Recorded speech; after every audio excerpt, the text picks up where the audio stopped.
Welcome, ladies and gentlemen. I am your host, Ethan. And I'm Rick! And today is another episode of Roster United, a board game podcast. Here today, let's talk about Forges of Ravenshire, a Gen Con game that was a game that we were anticipated, especially you, about. And we heard about this game. It was at Origins Game Fair, which is a smaller convention, earlier before Gen Con, and we were able to secure a copy. We did get a copy. Unfortunately, we have played it as well, and today we're going to be giving you our opinions of it. First off, just a little details. Forges of Ravenshire is a game designed by Sam Stockton, published by BA Games. Shout out to the artists, Liam Peters and Andrea Radek. Yes. That's how I think I'm pronouncing that. Very good artwork as well. We'll talk about that. I love the artwork. Always got to shout out them artists, baby. That is true. It's important. That is true. It really adds to a game. We'll do an episode on just artwork in games and which ones we like and how they add. But anyway, absolutely. No, it's fine. It's fine. Shout out to everybody. Obviously, credits to everyone who made the game. What's a shout out? What are we shouting? It's like, should I scream at the mic? Like when you say, I know it's a thing, but I never shout out. Yo, like that, or like... Yeah, I don't know. You think about it, and you're like, yeah, shout out to who? I'm derailing. They're not here. I just think if you're going to shout out, shout it. Shout it. So do it. Here you go. Shout out to everybody who worked on this project. Shout out. Shout out. Shout out. Shout out. Anyway. Well, this is Forges of Ravenshire, a 1 to 4 player games. What a great start to the episode. Having some fun here. This game plays in roughly about an hour and a half for ages 12 and up, due to probably just having a lot of pieces, a lot of little tokens, and little cubes as well. We'll get into that. And a bit of complexity as well. Board Game Geek has rated it a 3 out of 5 in a weight, which is a medium light game. But anyway, let's just get a little run, a little overview of how the game is played. Take it away. Yeah, so I'll get into this. The base concept and mechanics of this game themselves aren't hard to grok, but there are just a little bit of nuances that can make it. So in Forges of Ravenshire, that's what it is. You're running a forge. You're a cute and cuddly little animal working in a forge, making basically armor. You're kind of... I think that basically the theme is you're making armor to sell. There's different levels of armor that you can make based off your reputation. And there's 3 different levels of doing that. And each of these armors will give you points, can move you up the reputation track, and can give you other things. We'll get into that in a minute. The way you win Forges of Ravenshire is at the end of the game. You've collected coins for doing all these things based off your reputation, based off of selling your armor, and whoever has the most coins wins. So how do you play the game? Well, there's 2 boards that you're really dealing with throughout the game. There's the main board, and there's your player board. The main board is divided up into 6 different areas, and basically this is where you're going out and getting your materials for your forge. And you're going out and collecting either ore or leather or wood, for example, and then you're taking that back into your forge. And inside your forge, you have different things that you basically are able to do. You can take wood and turn it into charcoal. You can take your ore, turn it into steel. You've got leather, and you basically just start collecting all this stuff. So on your turn, basically what everybody has is you're going to have 3 dice inside of your turn, 1 of each color. So there's yellow, purple, and green, and we'll get into why the colors matter. And at the beginning of your turn, everybody's going to roll those dice. The main board is actually seated with dice as well. So in each of the different locations, for example, I can place, my purple 3 in location number 1, and depending on what the number is, a 3 or a 4, whatever, that's going to give me so much ore. And there's already a die starting the game inside of there. Mm-hmm. So what I'm going to do on my turn is I'm going to place 1 of my die. I'm going to get get the reward for going to that location, like a worker placement's dice placement. Once I get that, I'm going to also pull a die back. So if you've ever played like Raiders of the North Sea, it's got that same mechanic. Play a meeple, but in this case die, get a reward. Take 1 back, and when you take 1 back, you get the reward for the dice that you pulled away. So you just can't pull the same die that you placed. Yeah. So you're going to pull that die back, again, based off the number that is face up. That's what you're going to get from that location. Again, you're going to either get steel or charcoal or leather. There's also some different resources that are considered mystical resources. So like some gems, some dragon scales and things, and those all do different things. The last piece of your turn, though, you're going to take that die you pulled back, and on one side of your forge are your guilds. So these are just tracks that basically you just get rewards that are in this track. And at the beginning of your game, your forge is very basic. You can only have a couple of guild members, one of each color. And so let's just say I place my purple 3 die and I pull back a green 2. I'm going to put that green 2 in my green guild track, and I'm going to run through all the steps of my guild. So it's going to give me, at the beginning, just maybe an extra resource. But later throughout the game, I can add guild members to it. So maybe I'm getting an extra resource. Then I'm getting 2 wood. Then I'm getting 3 ore. And it's just going through that. So you kind of got this mechanism of placing your die. The color doesn't matter when you place it. Pulling it, it doesn't matter other than you're dropping it in the guild. Everybody's going to do that through your 3 turns. So you're going to basically get 6 actions kind of collecting things. You're going to run through your guild 3 times. Then at the end, you get a chance to run. Everybody's going to run their forge. So you're going to have so many resources. You're going to generate so much steel. And then you have the opportunity to basically make different items to sell. You're going to be making, axes and shields and swords and armor. You have the opportunity when you produce those to upgrade them. Either make them more with mithril or maybe make them more mystical. And depending on what you choose there, you get extra reputation or extra money. Reputation, there's a track at the bottom of the main board that you're moving up. Every time you gain reputation, you move up this track. That gives you maybe extra bonuses, so extra actions, extra resources, and it has an end game bonus as well to give you a certain amount of gold at the end of the game. That will be basically your points. There's other things that you can do in here. There's markets, there's ways to trade, turn in certain mystical items to get more resources. So you're kind of playing this little machine of getting the right number of resources to do the right piece of armor or thing that you want to produce. The only thing I'll mention last is in the middle of the board is all your opportunities for armor. You can take actions to collect those. Those actions are extra. They're tracked by action tokens. You gain action tokens throughout the game, different ways. And then you basically can make these different items. A couple of things I'll mention. The way you run your forge is this. After everybody's done their dice, you have your 3 dice that you've pulled back from your actions. Those are the dice you use in your forge. So you can take one of the dice and drop it in your furnace, and that'll let you take wood and transfer it into charcoal. You can, in your oven, you can drop it in your furnace. You can take charcoal and you can take ore and turn it into steel. So that's kind of how you're manipulating and adding things. There's also kind of a market at the top that you can drop dice in to get action tokens or to get extra items. So there's kind of seems like a lot going on in this game, but I'll just base it down to basically you're putting out dice to get material, you're taking dice to get materials. Those same dice will be used to run your forge. And then at any time you can kind of look at the items you've secured, and that's what you can go.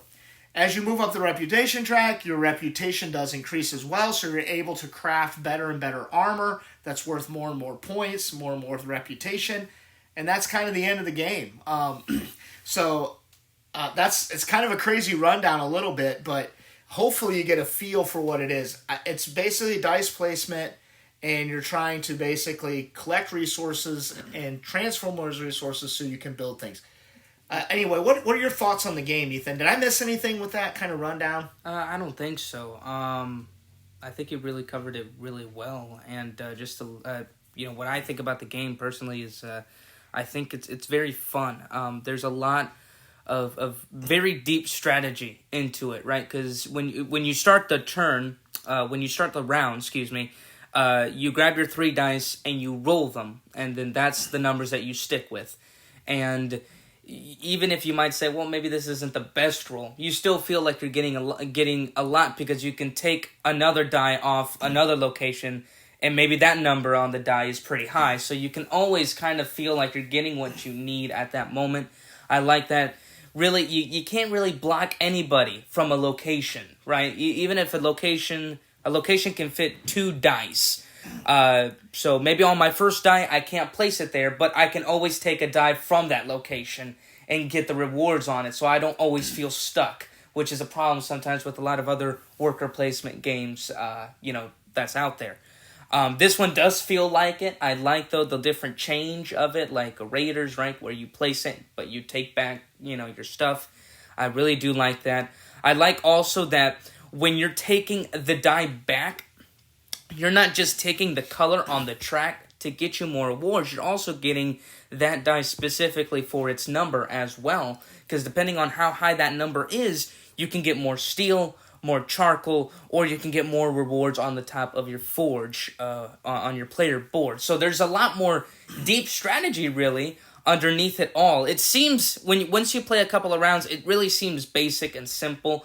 But when you start thinking about the numbers on the die and how, thinking about the future on that, specifically getting that right number on your player board when you're retrieving a die back, can be very crucial to how well you can, get on that turn. Yeah, and I liked what they made some good design choices here. When you're playing those die, it's kind of interesting because there's 6 locations on the board that generate different resources.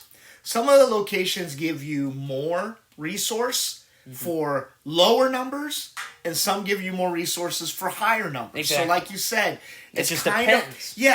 It does depend. So more of like the raw materials, like the leather, like the ore, like the wood. Lower numbers give you more of those. Mm-hmm. The refined resources, like the charcoal, like the steel, or like the guild track that you can add guild members, those do better for higher resources. So I liked that choice. Mm-hmm. I also like in these games is, can you give me a way to mitigate bad rolls? Exactly. Yeah, I like that, right? I like the choice. I love the ability, like, can I grok in my head? Mm-hmm. Can I make it so that I can work with these numbers no matter what? Can I adapt on the fly? I love games that can I adapt on the fly. Exactly. To still win. And still win. But if you can't adapt, there's certain things. So the dragon scale, or the talismans that you can get.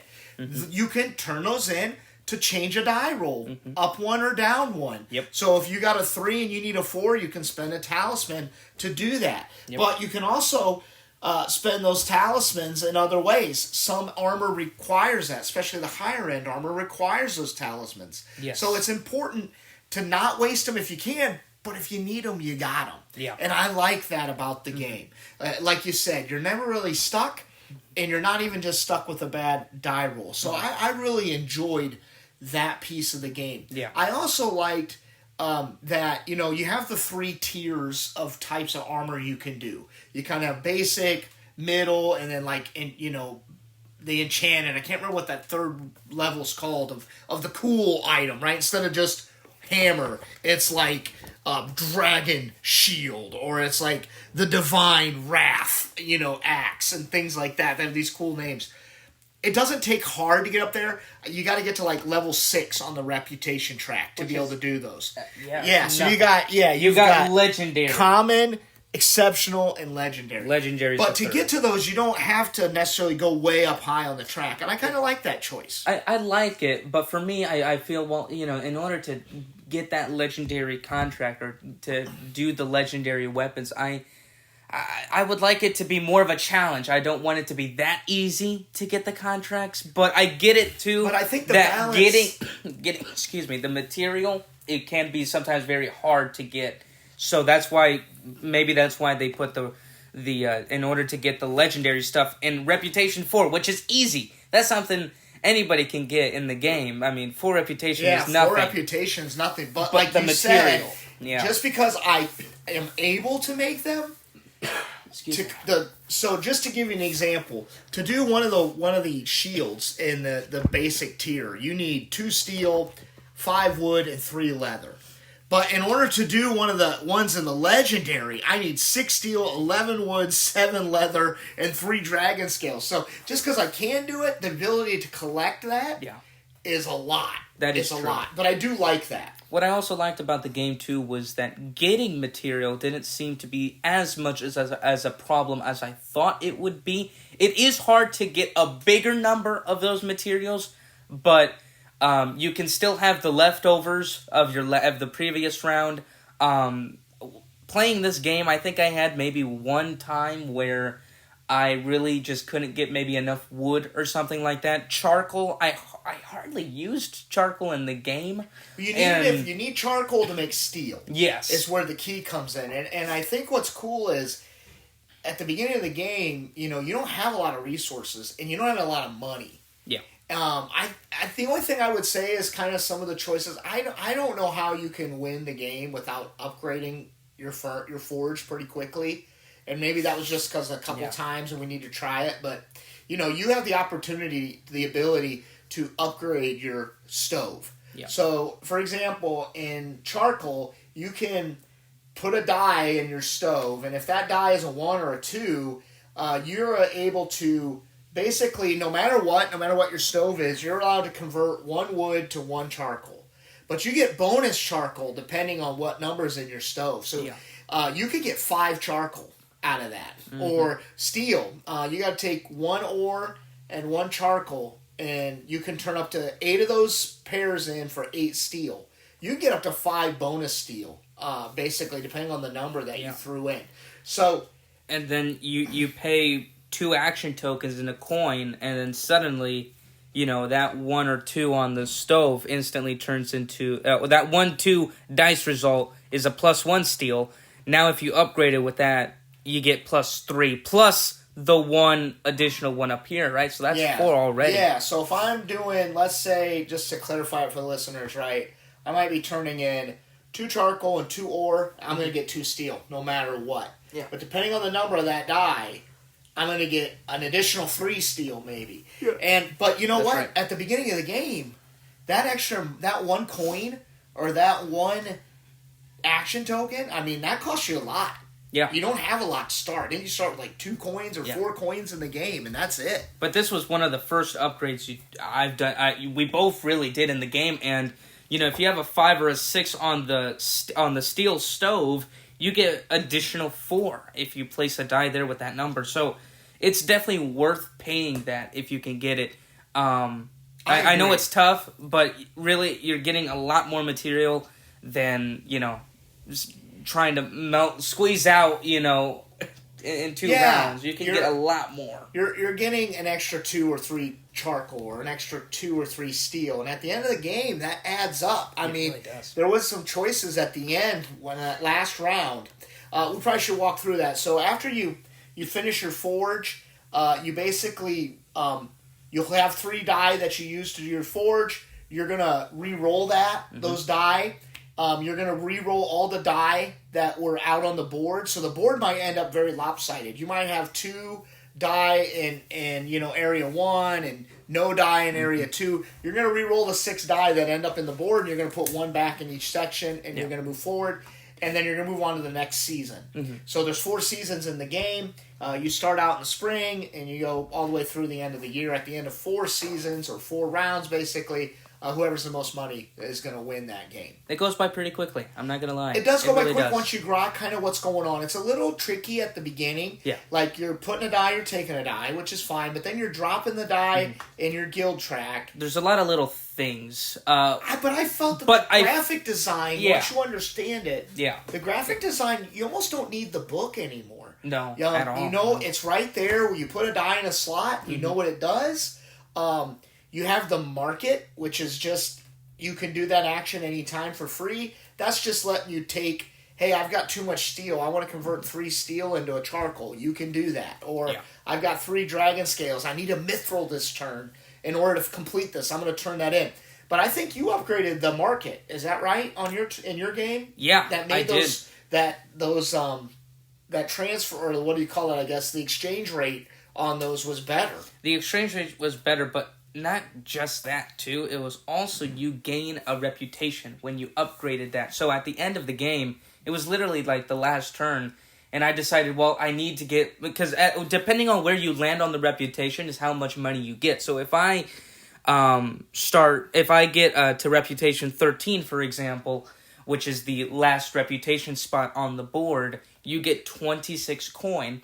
And every time you go up on the reputation, you get an additional 3. Because you're at the end of the track. Because you're at the end end, of the track. If you can't go past reputation level 13. Yeah. But if you get another reputation icon that gets you basically just get 3 money. Is what you're saying, right? Yeah, exactly. And you get that extra reputation at the end. It can really it can give you an extra boost, get higher on the coin differential.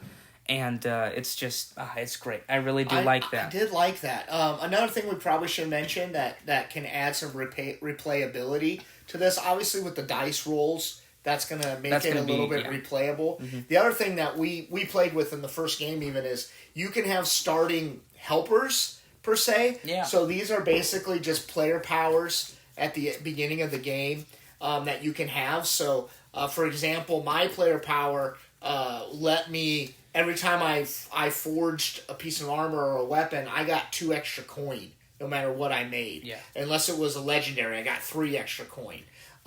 Your player power actually came with a special die. Mine was awesome. I had a special die, really cool looking die, by the way. And basically, you can only put down 3 dice on your round. That is the rule. But you get an additional die. You roll it.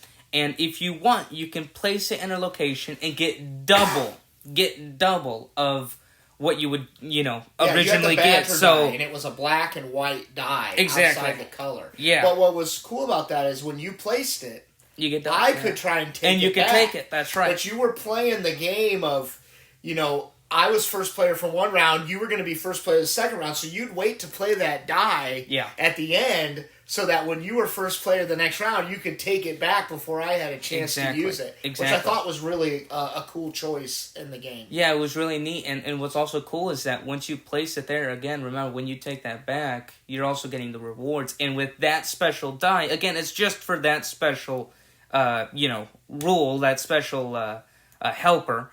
But you do also get double of that material again, right? So if I had that die on the wood, on the forest, and it's a 1 or a 2, I would get 3 wood and a, what's that called? Dragon scale, that's right. But with the die, when I retrieve it again, I would get 6 wood and 2 dragon scale. So it's just really fun. It was when you placed it, you got it. When you retrieve it? I thought it was when you placed it, you got the double. But if anybody retrieved it, they didn't get that double. I thought so maybe it said there. Right the there, gather. the okay, sorry about that. Yeah. But it was only on one of the 2 actions. But you played that really smart, I thought, and that was kind of cool. And there's like 8 of those in the box. There's 8. Yeah. And I thought that added to some of the variability. Real quick, what did you think of the component quality and the artwork in the game? I think it's pretty good. Obviously, a lot of the coins and materials are all made out of cardboard. Really good stuff there. The player board is also made out of cardboard as well. I really enjoyed that. The dice feel great. The little mini cubes that you have to track your materials are obviously a great quality. The cards are okay. They're not the greatest, but they'll do fine for what the game is for. I do think it's great. The art as well. The artwork is really cool, and it's really neat. I really do like it. Yeah, I think it's got good, thick, chunky components. I like the boards a lot. Yeah. They're the dual layer boards, so that when you put the cubes in, they don't slide, they don't move, they lock right in. Everything's good that way. When you slide in the guild pieces, they fit good. Our boards came out a little bit bowed, I think. A little bit, yeah. So that kind of can happen to some of that double layer stuff. So if you're a little picky about that might bother you. It didn't seem to be bowed enough to where like stuff was sliding around, but that was a little nuance. The dice are nice. The graphic design, I think, is fantastic. It's easy to see what's going on. Yeah. I feel like I'm in a Forge. The artwork's nice. Like you said, I think the cards, I agree. But you're not handling the cards a lot. Exactly. You're taking them, you're putting them in your tableau until you craft the item, and then it slides under your board. So I thought that the artwork was very good. And it was just, an overall fun game. Yeah, it is really good. Well, ladies and gentlemen, now it's time for the high or low. Totally missed that one. It's time for the high or low on Board Game Geek. Forges of Ravenshire is rated an 8.0. Do you think it's higher or lower than that? It was an 8.3 earlier in the weeks. And people... So I was having trouble with that, but I think I'd go higher with this. Mm-hmm. I really enjoyed this game. It's simple. Mm-hmm. I want to play it a few more times, but, I like the decisions that were in there. I like the ability to try and do... can I make do with the dice that I have? Yeah. I feel like I'm running a forge. Yeah. I have the ability to make charcoal if I need it. I make steel if I need it. Mm-hmm. And there's just a lot of options there. And I like the puzzle that it comes with. So I'd go high. I'd go higher on that. I'd go high as well. I'd give it a 9 out of 10. I really enjoyed it. I think it's fun. One of the things about this game that people said was that it was cozy. It was relaxing. It feels cozy. And that's what I felt too. There's you can manipulate yourself. You can change things for yourself. You are the one that decides it. There's not a lot of back and forth attacking other players at all. There's no player interaction other than trying to manipulate what dice are available. Exactly. The one area maybe a little bit is you can build that guild track up so that maybe the green track has a lot in it. Yeah. But if I can't get any green dice, I can't run that track. Yeah. So that is kind of a nice piece. But that's about it. There's little player interaction. There's very little. So I really enjoyed that. I like that. Again, you can make just your decisions. Although you may focus on one particular area, it still doesn't feel like you can it's not like you can't get what you want. You can get it, right? There's nothing that really stops that a whole lot. When I played, at least what I felt was that I got the materials that I needed. Maybe I couldn't build 2 or 3 armors at one time, but I could still get at least one big contract done every round, so that felt really nice. I really did enjoy that. This is definitely a game, just quickly, that this is a game that is good, honestly, for new players, in my opinion. Just thinking about it, it's really simple. People can get used to this in about a round or two, and I think people will really like it. Yeah, but yet there's that big strategy with it, too. Yeah, I got a little difference in that, though. It's not straight worker placement. There is a little complexity going there. I think I would say a new gamer would need a little bit, but, we use your mom kind of as a measuring stick, right? Yeah. And I think she could rock it a little bit, but there is some... Yeah, there is a lot kind of that flow. It takes you half a game to kind of get it, and we play a lot of games. We do. Totally worth it. The one thing I would say, too, that I like about the game is I like games where your victory points, you can spend them. So in this case, it's money is your victory points at the end of the game. So I can use money to shortcut, but I'm taking victory points for myself. So I always like games that have that kind of... Yeah, absolutely. It's just a very fun game, very solid, and I really enjoyed it. I'm glad we picked it up at Gen Con, and surely enough, a lot of other people as well really seem to enjoy it. Yeah, and we have the base version. When I went to that Gen Con booth for BA Games, it was nuts, the stuff they have to bling this game out. It must have been on Kickstarter. They had a $150 wood box that you could put this game in. I mean, it had like engraving on it and stuff like that. So awesome. If you really like it, you have a chance to bling it out. But anyway, I just thought I'd mention that small little detail. No, that's very neat. Anyway, well, ladies and gentlemen, obviously we think this game is higher than an 8.0, giving it a 9 here. So obviously this is a game we both really enjoy. We seem to just love it. I love the strategy. You love the strategy. The artwork, everything about this game is great. So if you have a chance to pick it up, we definitely recommend it for sure. Well, ladies and gentlemen, thank you so much for listening to today's episode. Again, here talking about Forges of Ravenshire. Please don't forget to subscribe and like this episode as well as the podcast. Give us 5-star review. Please do. We do want to grow this, and obviously it's just fun giving our opinions and helping others pick a good fun board game that is just right for them. There's nothing more satisfying than that, obviously. Well, ladies and gentlemen, again, thank you so much. And we'll see you all on the next one. I'm your host, Ethan. And this is Rick. And we'll see you later. Adios.